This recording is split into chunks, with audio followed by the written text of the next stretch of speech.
Lucas, por que internacional? Porque ele já foi para fora do país, gente. O Lucas é uma benção. Ó, eu não sei você, mas quem ama o Lucas? Ó, tem uns que não amam não, Lucas. Quem não ama o Lucas, levanta a mão. Quem vai amar o Lucas, levanta a mão. Quem ama o Lucas, levanta a mão. Quem não sabe o que eu falei, levanta a mão. Amados, o Lucas é uma bênção. O Lucas, ele é nosso seminarista. Ó. O Lucas, eu conheço o Lucas desde pequenininho. A família dele é uma bênção na minha vida. A irmã dele é uma bênção na minha vida, porque foi através da irmã dele que eu conheci a minha esposa. Sou grato. Né? Tá, foi meio que, né? E o Lucas é uma bênção, eu amo o Lucas, e a gente tem caminhado, o Lucas tem compartilhado coisas. O Lucas é uma pessoa que quando eu estou assim, ele percebe alguma coisa. O Lucas é uma das poucas pessoas, não que você não pode me chamar também, não tem problema, mas o Lucas é das poucas pessoas que tem intimidade de mandar para mim um zap ou um e-mail, me ligar e falar: Lu, como é que você está, Lu? Estou sentindo você meio tristinho, estou sentindo você meio cansado, o que você precisa? Eu vou aí te levar um doce. Não, isso ele não falou ainda não.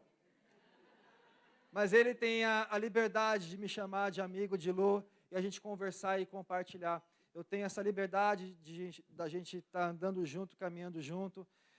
O Lucas tem sido um instrumento nessa igreja, e ele, junto com os nossos pastores, eu posso colocar no nosso time, né, de homens que servem ao Senhor, tá? E ele é um referencial nessa igreja. O que você precisar, qualquer coisa, conte com o Lucas, que ele é um homem de Deus, ele vai estar aqui nos abençoando nesta noite, em nome de Jesus. Quem quer ser abençoado aí, diga amém. Amém. Pai, Lucas está aqui diante do Senhor, Pai, e ele é apenas um instrumento em tuas mãos. Aquilo que o Senhor já falou com ele, Pai, fala conosco, que nós possamos continuar nessa série de mensagens, ouvindo dos pilares, dos fundamentos da tua palavra, Senhor, e que ele possa nos falar nessa noite com amor e graça em nome de Jesus. Amém. Depois de uma apresentação dessa, dá até... E por favor, depois dos diáconos, tragam 2 copos de água gelada ou sem gelo? Sem gelo. Sem gelo, por favor. 2 ou 8, assim. Tomo bastante água porque eu fico nervoso. E eu estou nervoso hoje. E eu estou nervoso por um motivo... Na verdade, eu sempre fico nervoso. Sempre que eu tenho que, inclusive, ministrar o louvor, que é uma coisa até que é mais ou menos normal para mim, que eu faço 2 ou 3 vezes, 1 ou 2 vezes no mês, eu fico nervoso, porque o que a gente faz aqui tem uma camada estética, tem uma camada aqui, que você está olhando o que a gente faz, então é importante a gente ter um louvor bonito, um louvor agradável, um louvor que todos toquem no mesmo tom, que às vezes não acontece, às vezes a gente dá uma escapadinha, no ensaio, né? No culto não. Mas que todos cantem bonito, divisão de vozes, tem isso. Na hora da pregação, você olha também aquilo que o pregador está falando, se as conexões, as ideias que ele está fazendo fazem sentido, se ele usa o português correto ou não, e todo mundo avalia isso. Existe essa camada mais aparente do que acontece num culto cristão. Mas o que a gente faz aqui, e aí eu estou repetindo o pessoal da aula, é só isso, tá? Não estava nem programado para falar isso, mas vou repetir o que eu falei hoje de manhã. O que a gente faz aqui, que o Helder falou, e eu acompanhei ele. O que a gente faz aqui é espiritual. Muito mais do que essa camada aparente, o que tem por baixo e muito profundo é que isso aqui é completamente espiritual. E existe um mundo espiritual. E o Espírito Santo de Deus pode ou não falar através de mim nessa noite. E eu estou aqui mesmo com medo e com temor para que o Senhor fale através da minha vida. E nós, como Igreja Batista de Vila Euro, eu acho que nós temos vivido, e eu peço que você experimente isso hoje, experimente semana que vem. E se não experimentou nos últimos domingos, volte lá no YouTube, ouça as pregações e experimente. Nós temos vivido algo muito precioso. E eu creio que isso não é só da nossa igreja. Existe nessa movimentação, nessa onda dos 500 anos da Reforma, uma série de igrejas evangélicas sérias falando a respeito dos 500 anos da Reforma. Eu lembrei, vindo para cá, eu pensando nisso, eu lembrei de pelo menos 10 igrejas que eu conheço que estão falando exatamente acerca desses 5 pontos fundamentais da fé. E eu acredito que muitas pessoas aqui já falaram em algum momento da vida que a gente precisava de uma nova reforma. Porque quando a gente se depara com aberrações em nome de Jesus sendo feitas aí, ainda sob uma placa de igreja evangélica, nós nos ofendemos. E eu tenho certeza que muitas pessoas aqui já falaram para os seus amigos: eu sou evangélico, mas eu não sou que nem esses que você está pensando. E a gente já vai com uma desculpa. E eu acredito que a gente não precise de uma nova reforma, mas que a gente precise ser uma igreja que é reformada e que continua se reformando. E voltar para 5 solas, os pilares da fé cristã, da fé reformada, é algo que você tem de mais precioso nos últimos tempos. E eu falo isso com muito temor, porque a partir de se voltar para as Escrituras, entender o papel da fé, entender o papel de Cristo na sua vida, entender qual que é a função da graça, você naturalmente vai dar somente glórias a Deus. E a partir disso, tudo o que a gente aprende vai ser mais natural na nossa vida. Eu te desafio a retomar Azul lá no nosso canal do YouTube. E eu vi, há 3 semanas atrás, o pastor Luciano falou no dia dos batismos sobre o papel, somente a fé. O pastor Ricardo falou somente as Escrituras. Semana passada o pastor Luciano falou somente Cristo. E pregações que nos chocam. Se você não saiu daqui quebrantado com a palavra do pastor Ricardo, falando que somente a palavra, e que nós não lemos a palavra, que nós falamos que somos o povo da palavra, mas que nós não lemos a palavra, se você não se sentiu confrontado, tem alguma coisa errada. Volta lá no YouTube que você não ouviu direito. Ouve de novo. Porque quando a palavra do Senhor é falada claramente, ela é a luz. E onde há luz muito clara, aquelas manchinhas do nosso coração, da nossa vida, elas aparecem. E nós pedimos para que o Espírito Santo limpe.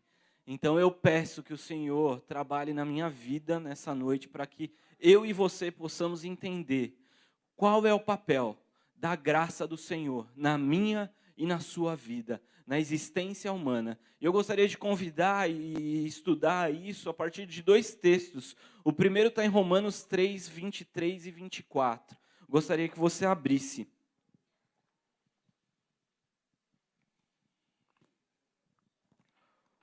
Romanos 3, 23 e 24. Antigamente, os pregadores sabiam na hora que as pessoas acharam por causa do barulho das páginas, né? Agora, como a maioria acessa no celular, a gente não sabe. Então, quando vocês estiverem todo mundo olhando para a minha cara, é porque eu acho que todo mundo achou daí quase. Tá, tem gente procurando ainda. Ou então foi no Facebook, né? Tinha um aplicativo da Bíblia do lado do aplicativo do Facebook. Sem querer, clicou no do Facebook. Clica no da palavra e vamos lá. Pois todos pecaram e não alcançam o padrão da glória de Deus. Mas Ele, o próprio Deus, em sua graça nos declara justos por meio de Cristo Jesus, que nos resgatou do castigo por nossos pecados. De novo, para ficar bem gravado. Pois todos pecaram e não alcançam o padrão da glória de Deus, mas Ele, em sua graça, nos declara justos por meio de Cristo Jesus, que nos resgatou do castigo por nossos pecados. Passa uma página e vamos lá para Romanos 5, a partir do versículo 5. Romanos 5 diz assim, e aqui eu queria usar só a parte B, mas ia ficar muito estranho, então eu peguei a parte A. E a parte A está voltando no versículo 4. E aí ia ficar muito grande. Então, essa primeira partezinha aí, e essa esperança, está falando da esperança que nós temos em Cristo, tá? E essa esperança não nos decepcionará, pois sabemos quanto Deus nos ama, uma vez que Ele nos deu o Espírito Santo para nos encher o coração com o seu amor. Quando estávamos completamente desamparados, Cristo veio na hora certa e morreu por nós, pecadores. É pouco provável que a alguém que morresse por um justo, embora talvez alguém se dispusesse a morrer por uma pessoa boa. Mas Deus nos prova o seu grande amor ao enviar Cristo para morrer por nós quando ainda éramos pecadores. E uma vez que fomos declarados justos por seu sangue, certamente seremos salvos da ira de Deus por meio dele. Pois se quando ainda éramos inimigos de Deus, o nosso relacionamento com ele foi restaurado pela morte do seu filho, agora que já estamos reconciliados, certamente seremos salvos por sua vida. Agora, portanto, podemos nos alegrar em Deus, com quem fomos reconciliados por meio de nosso Senhor Jesus Cristo. Esse texto, Romanos é um escrito, uma carta maravilhosa. Eu sou apaixonado, tenho estudado esse texto e ficado cada vez mais apaixonado. Ele é vibrante. Para entender a graça de Deus, é necessário que antes eu e você entendamos a desgraça, que a gente entenda a contrapartida da graça, para você perceber. Sabe aquele dito popular bastante dos nossos dias? Não sei se já dá para ser considerado um dito popular, mas tem uma frase bem famosa que diz que a gente só dá valor quando perde. Então você só vai entender a graça quando você entender a desgraça, a contrapartida. E eu tenho uma... Pode passar para o primeiro ponto? Esse. Isso. Eu mudei em cima da hora e quebrei a Ingrid. É só um, tá? Tá, beleza, não tem problema não. É necessário que eu e você entendamos a nossa desgraça. E eu tenho uma notícia ruim para te dar. O mundo está uma loucura. Tem alguma coisa muito errada com a nossa espécie. Tem alguma coisa muito errada com a humanidade. A humanidade é esse grupo de pessoas que simplesmente um deles, semelhante a eu e você, feito da mesma matéria que eu e você, biologicamente constituído igualzinho a mim e a você, simplesmente acorda um dia de manhã e decide colocar fogo em crianças dentro de uma sala de aula. A minha e a sua espécie tem um indivíduo que simplesmente decidiu um dia subir no alto de um prédio, dentro de um hotel, num quarto de hotel, e disparar contra uma multidão que estava num show, aproveitando uma tarde de sol. A minha e a sua espécie é o tipo de espécie que vai contra uns aos outros. Nós não conseguimos mais viver em segurança. Os atentados da Somália, homens simplesmente decidiram colocar 300 quilos só de explosivos dentro de um caminhão e detonar isso no meio de uma cidade, por conta de pensamentos religiosos diferentes, por questões religiosas. Eu e você, infelizmente, fazemos parte da mesma espécie, da mesma matéria. E existe uma resposta que a Bíblia nos dá, que em primeira instância a reforma nos dá, porque ela fala para nós voltarmos para a Bíblia. E em segunda instância a palavra de Deus nos dá sobre isso, sobre essa nossa situação. E essa resposta é, porque eu e você somos pecadores. Nós somos ímpios. A nossa espécie é uma espécie 100% pecadora. Nós tomamos uma decisão lá no Éden, e se fosse eu ou você, a gente tem costume de tirar o nosso, né, e falar, quando chegar no céu eu vou brigar com a Eva, eu vou brigar com Adão. Se fosse eu e você, nós faríamos iguais. Sabe por quê? Porque nós continuamos tomando a mesma decisão todos os dias. Deus Todo-Poderoso, que é perfeito na sua trindade, na sua existência, que não precisa de nada, que é pleno em si mesmo, Deus Pai, Deus Filho e Deus Espírito Santo decidem criar a nossa espécie e criam todo um mundo, todo um universo para se relacionar conosco, para que nós tenhamos comunhão com Ele. E logo no comecinho disso tudo, vivendo essa comunhão, o que acontece? A gente só dá valor quando perde. O homem vai lá e decide romper com Deus. E ele fala, ó Deus, muito obrigado por tudo isso que você fez. Muito bom. Tá ótimo, tá lindo, realmente. Você falou que era bom e ó, é mesmo. As árvores, os rios, as cachoeiras, as estrelas, a lua, o sol brilhando, tudo maravilhoso. Mas agora já chega, tá legal? Agora é daqui para frente, eu vou caminhar sozinho e você fica aí na sua.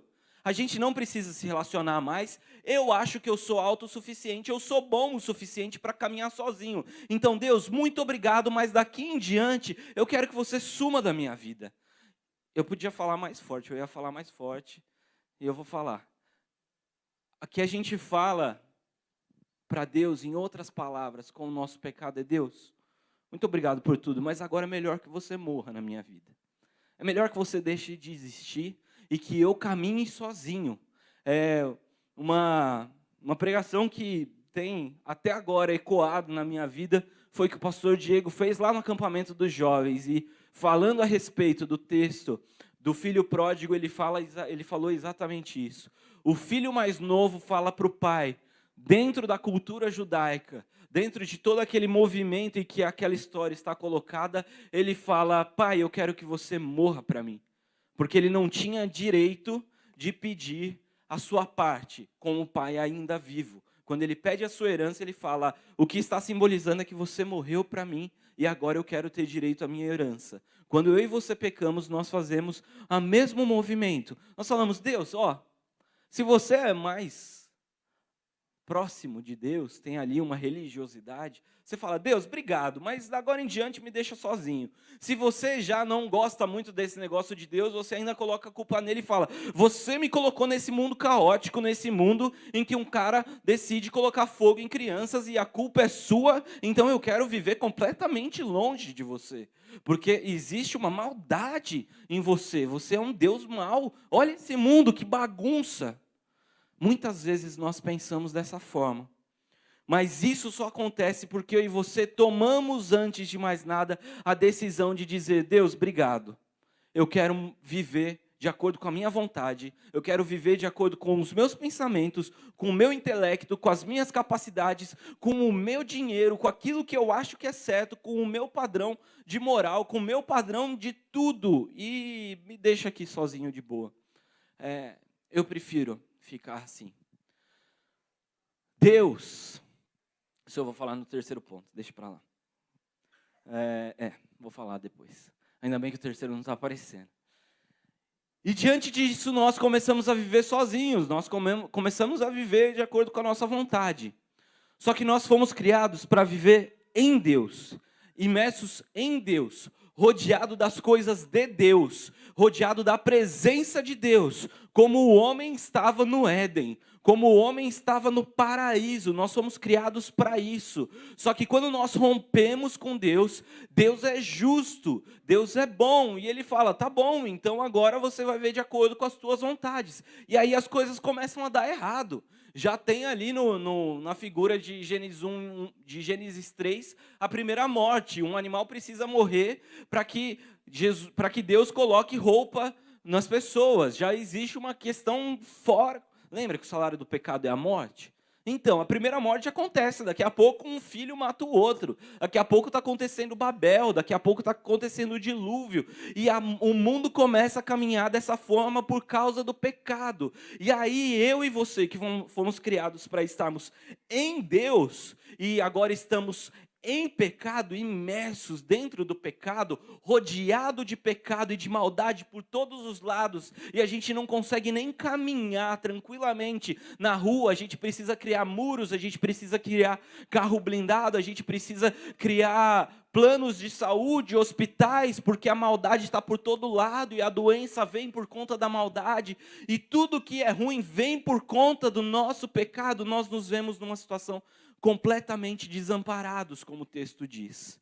O seu texto, provavelmente, eu li na versão a NVT, Nova Versão Transformadora. Foi esse que a gente projetou aqui e que eu li. Se você leu na Almeida ou na NVI, o que o texto usa é fracos.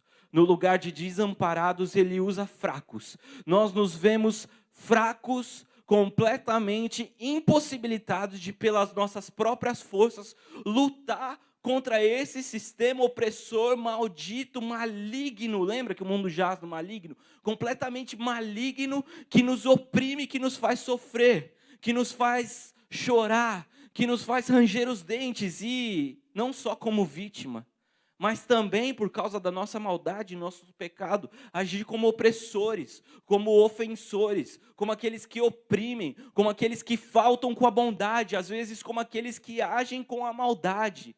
Ou aqui nunca ninguém fez outro sofrer.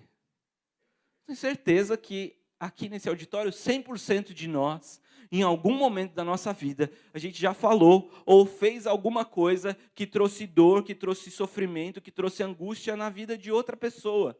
Às vezes sem a gente querer, porque nós somos assim, pecadores, pela nossa própria natureza. Nós somos invejosos, nós somos completamente individualistas. No Summit desse ano, o pastor Lu passou um vídeo aqui para a gente. Eu não lembro agora o nome daquele que é bem famoso, que faz palestras de administração. John Maxwell. Passou um vídeo do John Maxwell e eu achei sensacional o exemplo que ele deu. Ele falou, todos nós somos individualistas, não somos? Aí todo mundo ficou com essa cara que vocês ficaram. Ele falou, beleza então. Quando você tira uma foto, quem é a primeira pessoa que você olha? Você. E como que você julga toda a foto se você ficou bem? Tem 12 pessoas na foto, cada um mais feinho que o outro. Se você ficou bem, você fala, nossa, a foto ficou ótima, né? Vou postar no Instagram. Agora, se você ficou com uma folha de alface no dente, você fala, opa, volta todo mundo, vamos, tira contra a luz para me favorecer. Nós somos individualistas, nós somos assim, pecadores, ímpios, e de acordo com isso, nós nos vemos completamente fracos, desamparados.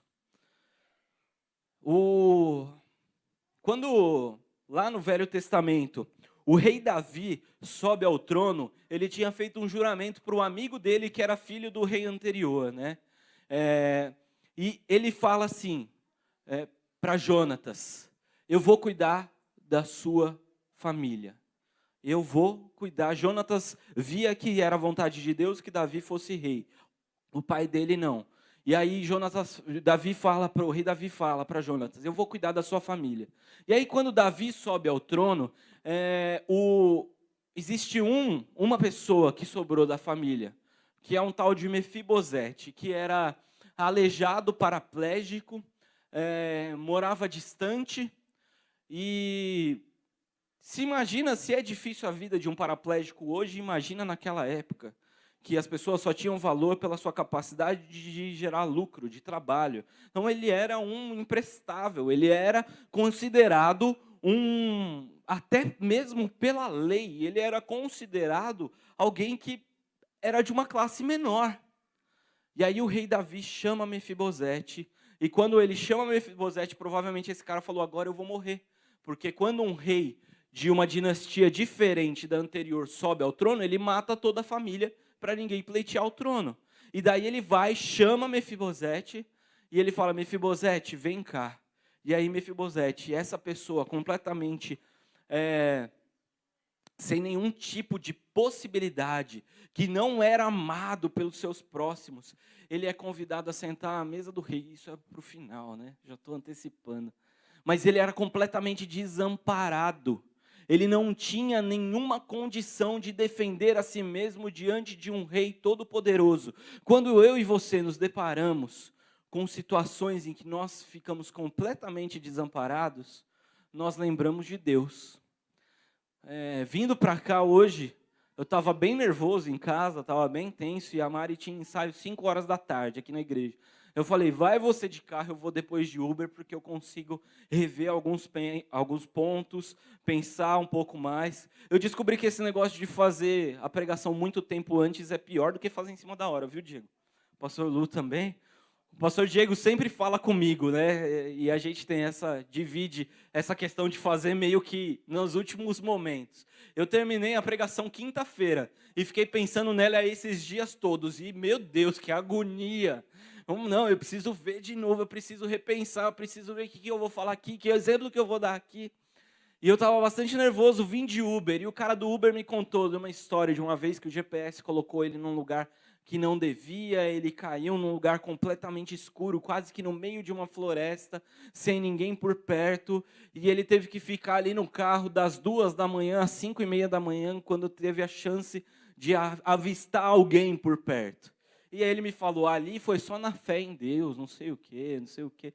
E eu vi ele completamente desamparado, falando sobre Deus. Quando nós estamos desamparados diante da dor, do sofrimento, da doença, da completa falta de dinheiro, do completo desespero, quando a gente fala, eu não tenho mais o que fazer à minha volta, quando nós nos vemos completamente desamparados, aí nós nos lembramos de Deus. Só que pode passar para o terceiro ponto, Ingrid. Existe uma questão diante de tudo isso, que Deus é justo.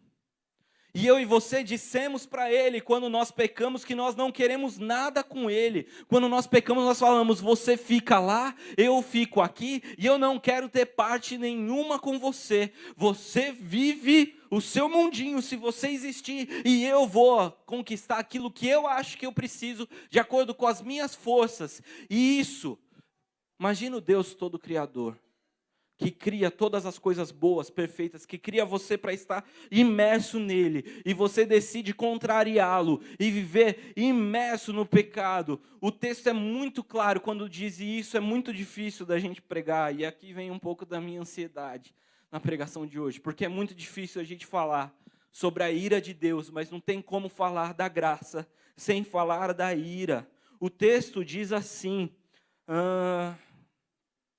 cadê você? No 9, e uma vez que fomos declarados justos por seu sangue, certamente seremos salvos da ira de Deus. O texto diz que eu e você somos inimigos de Deus. Você tem ideia? E esse é muito legal, porque inimigos de Deus está em todas as versões, NVI, Almeida, NVT. Você tem noção do que é ser inimigo de alguém? Agora imagina o que é se você ser inimigo de alguém poderoso. Agora imagina você ser inimigo de alguém que tem todo o poder, que tem toda a possibilidade de te fulminar a hora que ele quiser, e você é inimigo dele. Se você acredita na sola escritura, se você acredita só na palavra, você acredita que Deus é um Deus que está também irado, e ele é um Deus justo. E por causa de eu e você termos dito para Ele que nós queremos estar longe dEle, nos vermos longe dEle, a justiça dEle é que nós morramos. O salário do pecado é a morte. O que Deus falou lá no Éden foi, o dia que você optar pelo pecado, certamente você morrerá. O salário do pecado é a morte. Eu e você estamos caminhando para a morte todos os dias da nossa vida por causa do nosso pecado. E a morte não é nada além da justiça de Deus, porque eu e você somos inimigos. E isso é muito pesado. E você não vai reconhecer, se você for autossuficiente e tiver aí no coração pensando, eu não faço isso, eu não subo no prédio para matar, eu não explodo criança, eu não faço. Se você está lutando contra isso, desarme o seu coração, porque você só pode entender a profunda graça de Deus se você reconhecer que você está em profunda desgraça, que você é inimigo de Deus e que a única coisa que você merece é a morte. Deus é justo e Deus é bom. Deus é justo, eu não vou dizer que Deus é justo, mas Deus também é amor. Deus é justo e Deus é também amor. E pode passar para o segundo ponto. Ele manifesta, pode passar. Ele manifesta a sua bondade, o seu amor por mim e por você, desde a fundação dos séculos. Porque quando a mulher e o homem pecam, logo em seguida, ele fala, ele já promete a glória dele. E ele fala que da sua descendência, mulher, virá aquele que esmagará a cabeça da serpente.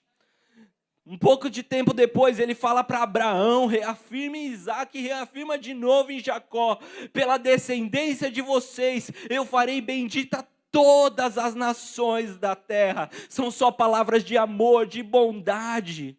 Para o rei Davi, ele promete: o seu descendente irá reinar. Sempre haverá um descendente de Davi sobre o trono de Israel. Ele é um Deus que se revela a nós em toda a história. Ele se revela através das coisas boas que eu e você ainda conseguimos ver. Ele permaneceu, e isso diz lá em Romanos 1, ele permaneceu com a digital dele, que é boa, na criação. E nós podemos ver as coisas boas de Deus manifestando nas cachoeiras, nos rios, no amor de um pai para com um filho, no amor de uma mãe com um filho, no amor de um homem, de uma mulher. Nós vemos que Deus é amor e se manifestando, se revelando a nós de diversas formas. A graça vem do Deus Pai, porque desde o princípio Ele já veio, assim que veio o pecado e que veio a morte, Ele também vem com uma promessa. Ele cuida, e essa promessa que Deus Pai fez, que Ele revelou ao povo de Israel ao longo dos anos, que Ele revelou ao longo de Israel na história, por meio dos profetas, por meio dos reis, ela culminou, como o texto diz, na hora certa. Pode passar. Culminou com todas essas promessas que Ele foi fazendo. Ele prometeu para Eva, Ele prometeu para Abraão, Isaac e Jacó, Ele prometeu para o rei Davi, e Ele prometeu para uma jovem, totalmente plebeia, totalmente desamparada, de 16 anos. Ele virou para ela e falou: bendito é o fruto do seu ventre. Aquele que está no seu ventre é aquele que irá redimir toda a humanidade. Deus revela a sua justiça. Ele é um Deus justo. Ele é um Deus, sim, que está irado. A gente não prega mais isso. Só que Ele vem com toda a sua ira quando Ele decide. O próprio Deus. Aquele contra eu e você. Aquele que eu e você falamos: você fica aí. Ele fala: eu não vou ficar aí. Você tomou a sua decisão. Mas eu não vou ficar aqui. Eu vou até aí. E Ele, o próprio Deus, decide se vestir de carne e osso, que nem eu e você. De passar pelas mesmas necessidades e provações que eu e você. E Ele decide ir para uma cruz. A cruz de Jesus, como o próprio texto diz, que na hora certa, quando ainda éramos inimigos de Deus, nosso relacionamento com Ele foi restaurado pela morte do seu Filho. A cruz é a maior expressão da justiça de Deus, porque Ele pune todos os pecados na cruz. Só que Ele também é a maior expressão da graça e do amor de Deus, porque Ele decide punir nele mesmo. Ele diz: me dá aí todos os seus pecados, me dá todas as suas ofensas, tudo que você fez contra mim, toda essa sua maldade que está arraigada no seu coração, no mais profundo, e joga sobre mim, lança sobre mim, e eu vou levar para a cruz. E na cruz, o próprio Jesus, Ele é a expressão maior da justiça de Deus, porque toda a ira de Deus, que era para estar sobre mim e sobre você, descontada nele, e Ele mostra o seu amor, porque Ele mesmo toma os meus e os seus pecados na cruz do Calvário. Essa é a pregação do Evangelho. Tudo isso que aconteceu em toda a história da humanidade foi para que Ele demonstrasse o seu amor por mim e por você no Evangelho, na cruz de Jesus. Essa é a maior loucura que o mundo pode pensar em existir, pensar em perceber.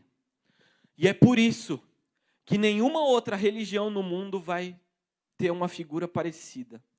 Se você pensar nos 7 passos do hinduísmo, se você pensar no nirvana do budismo, se você pensar em qualquer outra filosofia ou religião, se você é fã de Game of Thrones, dos deuses antigos e dos deuses novos, se você não é das religiões do passado e das religiões de hoje, todas essas religiões vão falar que eu e você precisamos acalmar esse Deus que está irado, e nós vamos acalmar com as coisas que a gente fizer. Então por isso que a gente tem que fazer boas obras, por isso que a gente tem que cuidar uns dos outros, a gente tem que fazer as coisas, a gente tem que ser religioso pra caramba, a gente precisa subir escadas de joelhos, porque Deus está irado, Deus é mau, Deus é bravo, e Ele está irado com você, e eu e você precisamos de alguma forma aplacar essa ira dele, através daquilo que nós fazemos. Nenhuma outra religião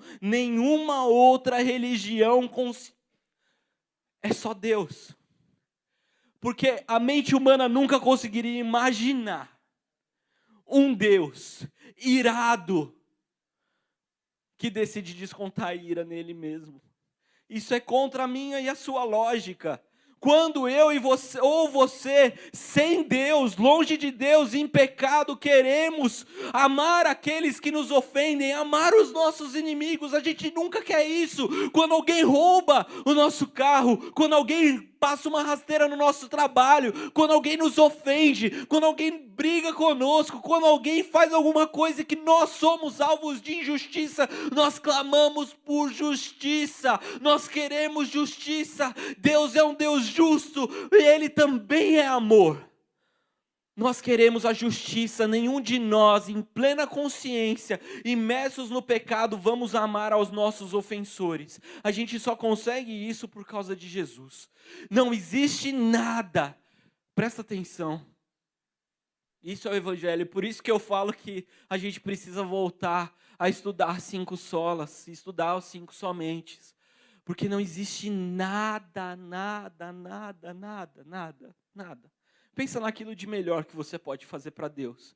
Sabe qual que é a eficácia disso para a sua salvação? 0.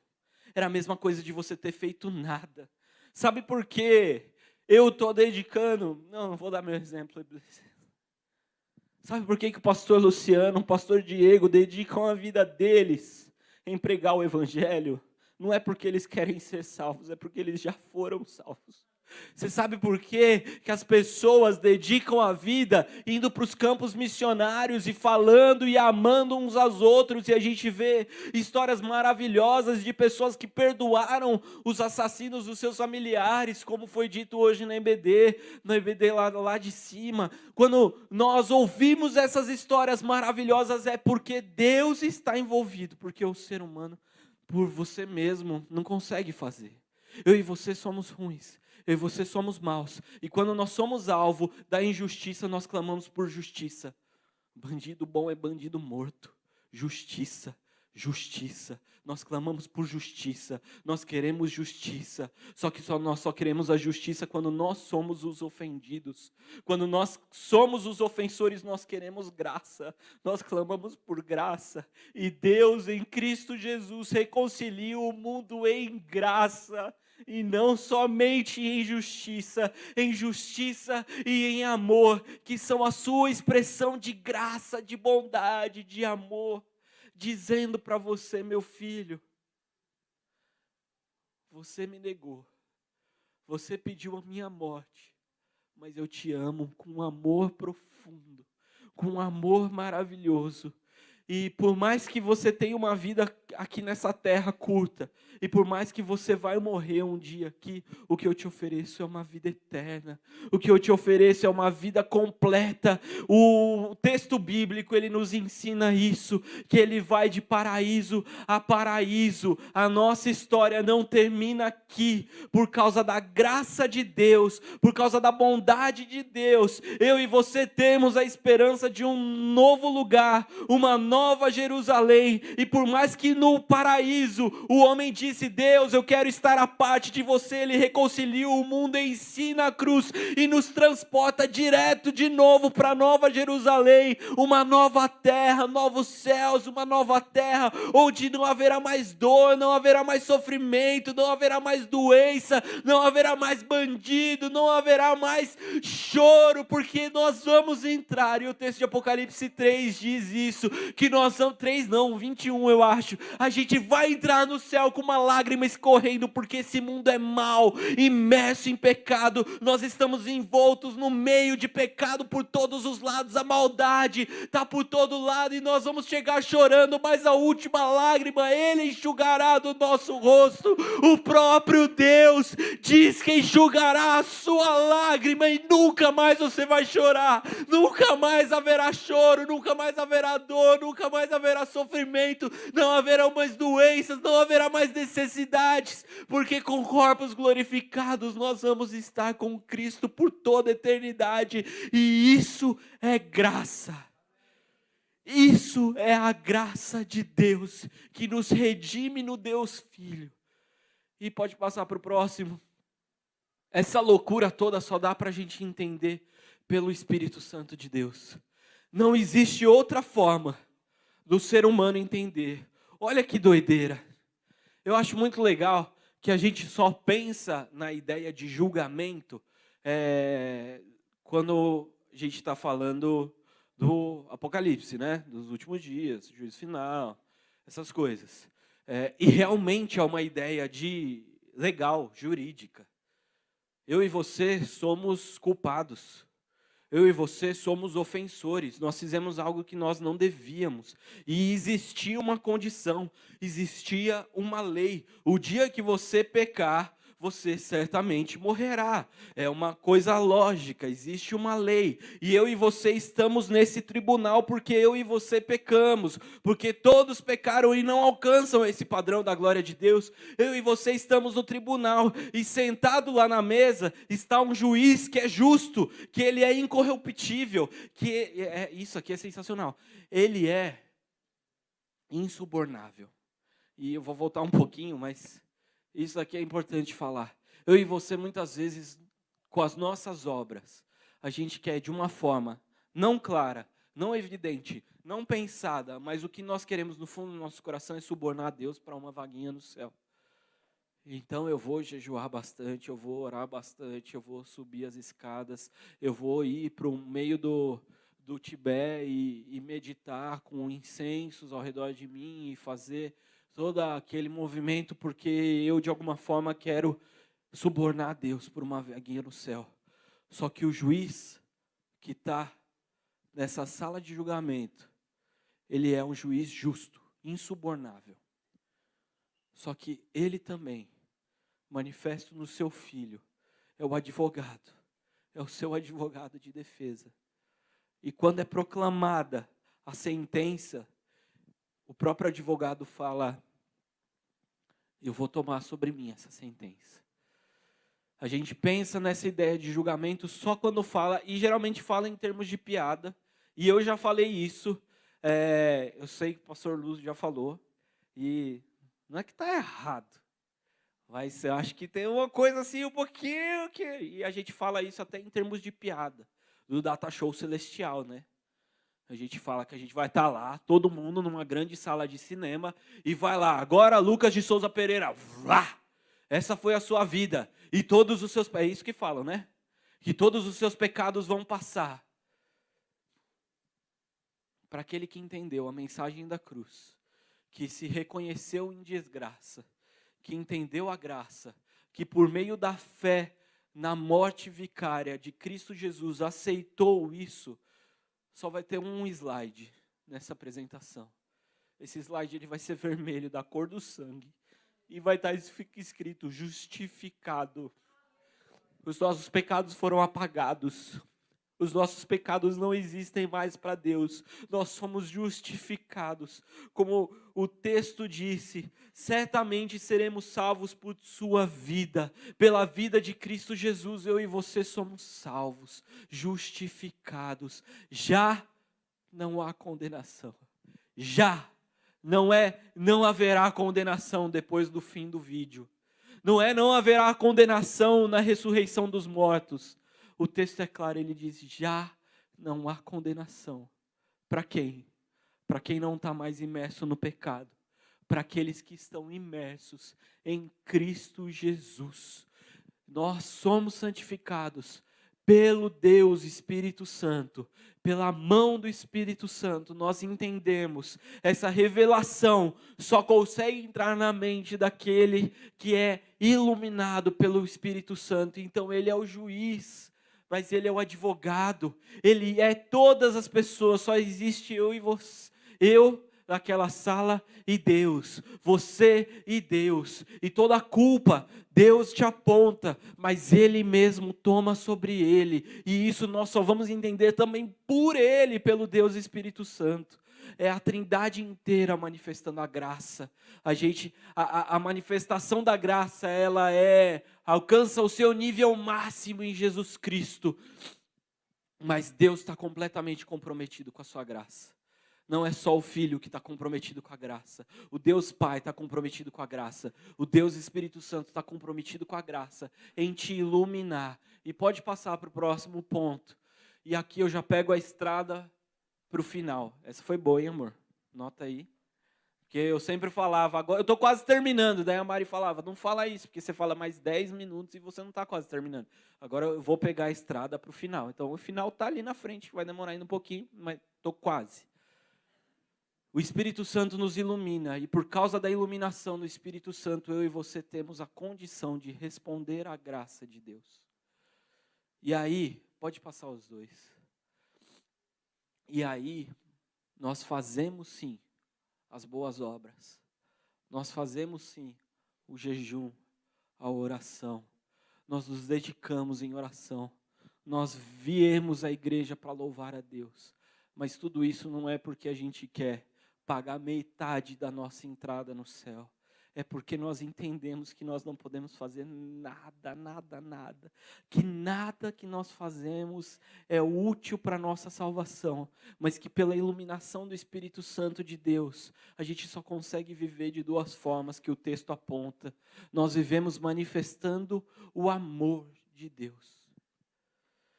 O texto lá em cima começa falando de manifestar o amor de Deus. E aqui eu queria te dizer que, infelizmente, se a minha e a sua experiência tem sido, beleza, Jesus me salvou, eu um dia fiz uma oração, eu levantei a minha mão e eu fui até a frente e fiz uma oração falando com a minha boca que Jesus é o Senhor da minha vida. Mas se essa oração não tem tido ecos na sua vida, se Jesus não tem sido de fato o Senhor da sua vida, desculpa te dizer, talvez essa oração não tenha sido do fundo do seu coração. Porque aquele que responde à graça não tem como viver sem ser manifestando o amor de Deus. Você entende isso? Não tem como a gente viver amargurado, viver angustiado, a gente viver em dor, a gente viver mal-humorado, não dá, a gente manifesta o amor pelo próximo. A gente vive em alegria, como o texto nos exorta a viver em alegria, sabe por quê? Porque a gente tem plena consciência de que esses dias que nós passamos aqui, ele é imerso no meio do pecado. A maldade vai existir, a doença vai vir, o diagnóstico ruim vai vir, a falta de dinheiro vai bater na nossa porta, as quebras de relacionamento, as traições, as injustiças, tudo isso virá. Mas a gente sabe que nós não somos mais daqui. Porque agora nós não vivemos mais desse mundo, nós não somos mais cidadãos que estão imersos no meio do pecado, mas nós estamos vivendo em Cristo, por Cristo, para Cristo. Nós vivemos agora numa nova realidade. É uma história na teologia que falam do já e do ainda não. Nós manifestamos o reino agora. Nós vivemos no reino agora. Nós podemos experimentar as boas coisas do reino de Deus agora, mas é necessário que nós respondamos à graça. E muitas vezes a gente fica só no primeiro e no segundo, mas a gente não lembra de responder à graça por meio do Espírito Santo que nos santifica. A gente precisa manifestar o amor, viver em alegria e responder à graça de Deus adequadamente, porque é isso que os santos fazem. Porque nós somos estrangeiros, como diz a música do pastor Gerson Borges, e também o texto bíblico que ele se baseou. somos forasteiros, somos viajantes. Nossa casa não é aqui. Somos forasteiros, somos viajantes. A nossa casa é bem mais feliz. Quando ele venceu a morte e manifestou plenamente a sua graça, ele diz: fica aqui mais um tempo, eu vou para o céu preparar a sua casa. E é lá que eu vou limpar a sua última lágrima. Então, se nós vivemos em Cristo, nós podemos passar pelas dificuldades da vida com amor, com alegria. Não é dando sorriso para tudo que acontece. Ai, fui roubado. Ô Jesus, glória a Deus. A gente não faz isso. E não é natural que a gente faça isso. Eu desconfio de uns caras que às vezes fazem isso. Mas nós podemos viver em alegria. Aquilo não vai gerar em nós uma revolta extrema, furiosa contra tudo, contra todos, contra o sistema, porque esse sistema corrompido não é mais nosso. Ele não pertence mais a nós. E nós podemos sim, através do Espírito Santo, melhorar esse sistema, manifestando o reino que eu e você já vivemos, porque nós estamos em Cristo, para as outras pessoas. Pode passar. O último slide. Eu sempre termino as minhas pregações. Desculpa. Aprendi isso com o pastor Ricardo Agreste. Eu não devia ter fechado ainda, tem que ler uma coisa aqui. Espera aí que vai reiniciar. Eu acho que eu lembro.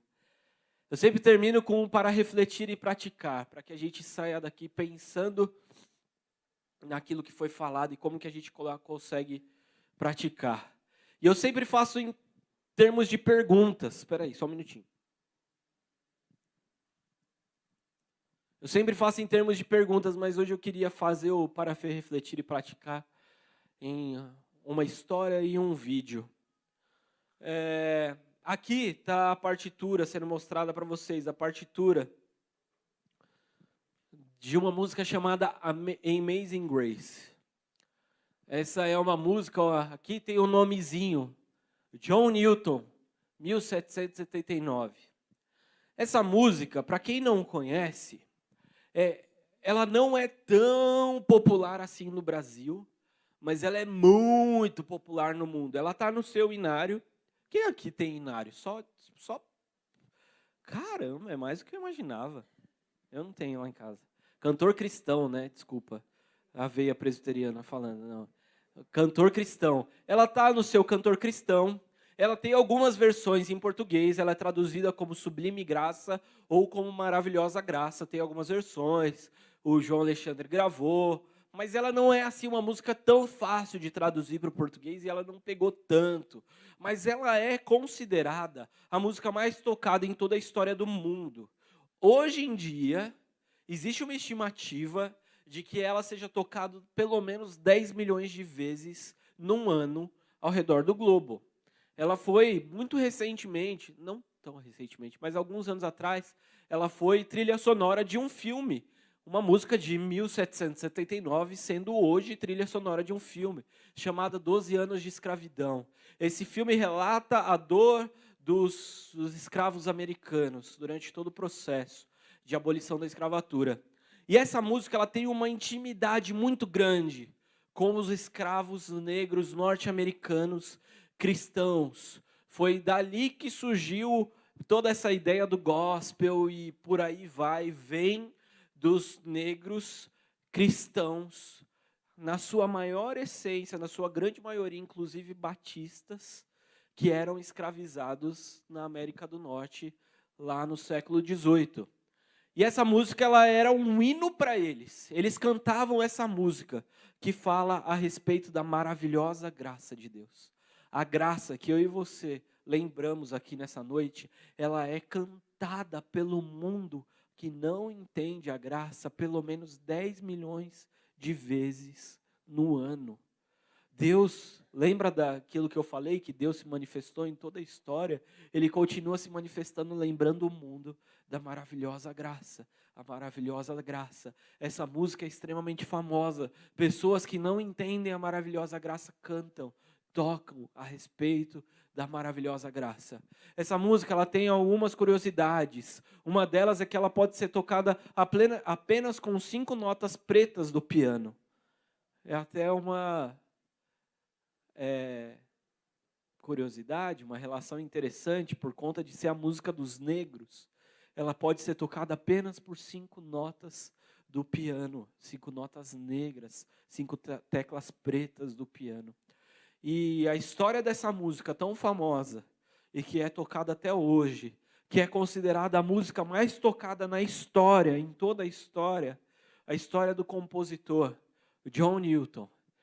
Ele era um cara inglês, que nasceu com pais não religiosos lá no século XVIII. Isso já era uma coisa estranha no século XVIII. Na sua adolescência, ele teve uma doença que deixou ele por muitos anos, ele perdeu a sua adolescência acamado.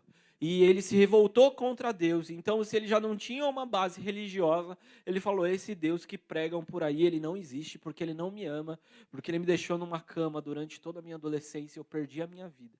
Ele cresce, ele se torna, ele vai, se alista na marinha da Inglaterra, e ele se torna um marinheiro, e ele cresce na sua carreira, e apenas ali com 19 para 20 anos de idade, ele decide abandonar a marinha e ir para uma atividade mais lucrativa. Ele se torna traficante de escravos da África para a Inglaterra.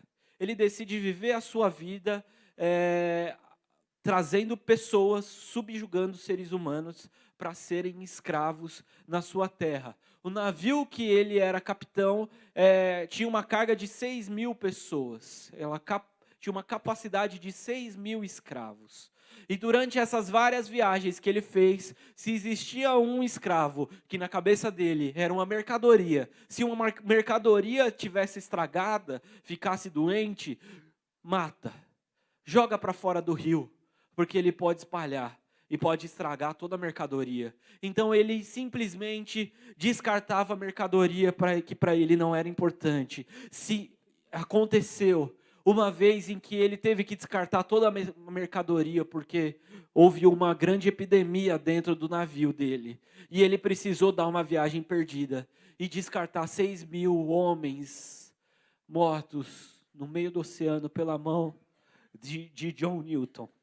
E um dia, eu pulei uma parte importante, na marinha ele tinha um colega marinheiro que era cristão e que falava do amor de Deus para ele.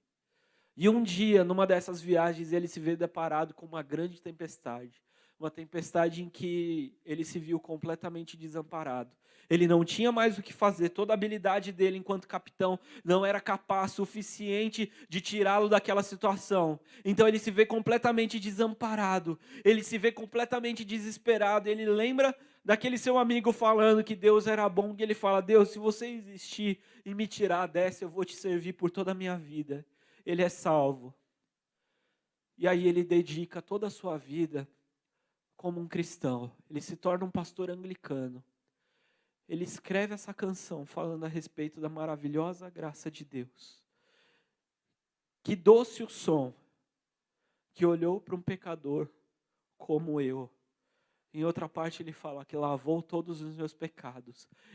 E no final ele fala: ó, que dia glorioso, eu verei o meu Jesus face a face. Esse cara que matou inúmeras pessoas. Só que o texto lá, eu não lembro aonde, eu acho que é Gálatas, mas ele diz que onde abundou o pecado, superabundou a graça. A história não acaba por aí. Ele se torna pastor de um homem chamado William Wilberforce. Esse homem era um político que se converte da igreja anglicana em que John Newton era pastor. E juntos eles caminham. E William Wilberforce se torna o primeiro-ministro da Inglaterra. E diante de tudo e contra todos, ele aprova a lei que dá anistia aos escravos. Aquele que trouxe escravos, aquele que matou escravos, é usado por Deus para influenciar e tornar os escravos livres. E não foram só os escravos da Inglaterra, porque a Inglaterra foi o primeiro país a abolir a escravatura e serviu de modelo para todo mundo abolir a escravatura.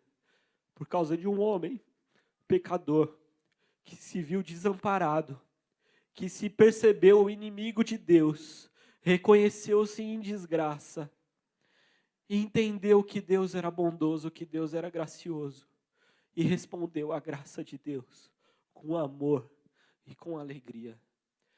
Gostaria de passar um vídeo para a gente terminar.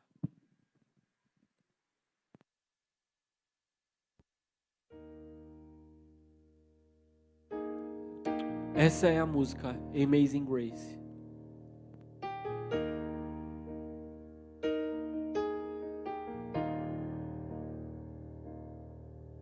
Amazing grace, how sweet the sound that saved a wretch like me.